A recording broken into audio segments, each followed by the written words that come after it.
Hello, welcome to Quinnipiac University. My name is Rick Delvecchio. I'm the Director of Career Development for the College of Arts and Sciences.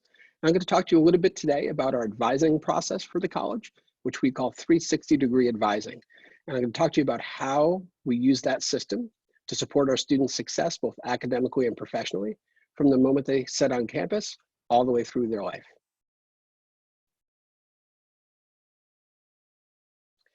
So some of you may have heard, but over the last year, we were named as the top school in the country for overall employment rate. And that's measured as 10 years after graduation. And that's a great thing for us because it helps to demonstrate that this process that we've put in place is setting up our students for long-term success.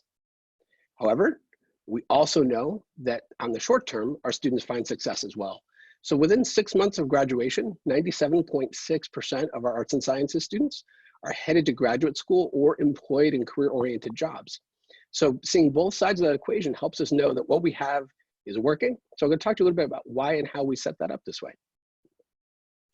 So the four things that we emphasize in the college are a heavy emphasis on interdisciplinary teaching and learning, an emphasis on experiential learning, which also has financial support. So if you're a student looking to go out and do an internship or research experience or travel experience that's going to help you professionally, but you can't afford to do that, we have some support to help enable that. And then our advising model, which is what I'm going to talk about in a little more depth right now, that helps to support this entire process and tie it all together and helps our students develop the 21st century skills and literacies they need to succeed in the workplace. So our system looks like this if you look at it graphically, and we've built it around the idea of systems thinking. If you think about the way that you interact with the world as an extension of everything that is around you, we want you to take that thought process into your academic experience. So what we mean by that is we want you to think about everything that you do. That's academic choices, extracurricular choices, co-curricular choices, internships, experiential learning. Everything affects everything else. One thing helps inform your choices about the other. So if there's a class that you've taken and enjoyed, that might help you start to think about careers that relate to those things and might extend out to which other classes you take, how you select your electives, what extra internships or other experiential learning models you try to pursue. So we try to start everybody from the idea of broad academic exploration. That's what we start with here on top. What that means is we want you to explore lots of different things. And so even if you come in with a major in mind and you're really excited about that major, that's great, but you're going to have opportunities to take other classes as well. Doing the exploration through the other class opportunities that you have allows you to see other things and understand how those things might inform what you're doing or perhaps even set you off on a new path. And it's only after you've done that for a little while that we want you to start thinking about selecting a major, or if you've had a major already, thinking about the careers now that extend from that major. One of the things that we are learning from employers that's been true for the last several years is they're moving more and more away from the idea that a major is a specific requirement for a job. They're hiring from a skill set perspective. And those skills can be developed in a broad range of ways, both academically and professionally. And so yes, for certain careers, if you want to be a nurse or an engineer, you're going to need to have a degree in those things. But for almost everything else, the degree requirements have gone almost completely away.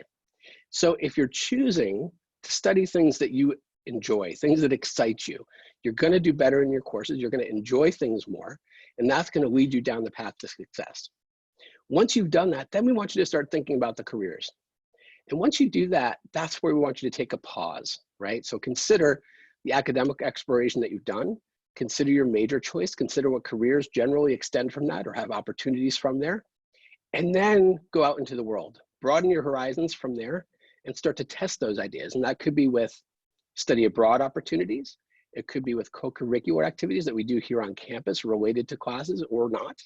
And it could be through other forms of experiential learning, whether it's maybe a first internship or some other work or opportunities here on campus even. It's always easier to start with the stuff that's on campus. And then once you've done that, then we want you to pause again and talk with your advisor and think about those choices. And so what you can do at that point, now that you've made some thoughtful choices, you've tested them out in the world in some capacity, now you make a choice about that initial career focus. And then we want to narrow down, and we narrow by engaging in more experiential learning and more defined learning in the classroom to start to narrow down and focus your skills towards the thing that you want to do. And then we get to the point of launch, and notice that's your first job or graduate school. And that's the first step. And you'll notice that our model does not stop there. The model continues down, because what we want you to do is think about this whole process that you're looking at as an engagement in the idea of career management. You start at the top, thinking about what's interesting to you, understanding what you're good at and what you're not good at, what you need to improve, how you're going to improve it. You're going to work with your advisor to understand what the opportunities are, how to explore them, how to engage in that experience to build the skills that you need. And the more that you do that, that's what translates out into the workplace. When you go out into your first job, and this is true whether you go to graduate school first or not, eventually you're going to be in the workforce looking for opportunity. And the way that you prove to folks out in the world that you are capable of the things you want is by knowing what you want, understanding how to get there, understanding how to develop the skills you need, and applying those things in the workforce. So this model that you're learning is an exercise not only in how to succeed while you're in school, but how to succeed after you leave. There is special advising available for any students coming in undeclared, as well as for students interested in law or any of the health professions. And those are dedicated advisors who work with you in addition to your assigned faculty advisor and to all the folks in the advising commons and with me. And so that's a special resource you have. We encourage you to take part in all of that. We do have an advising commons, and this space is fantastic for us. It just opened in the fall. It's one of the ways that we can help engage with students. So anytime that the space is open, students can walk in and sit down with an advisor and get answers to the questions that are anything related to academics or professional success. We help you get set up so that you have the right information and understand how to use the tools and resources that we have to engage better with your advisors and have those conversations become more developmental over time.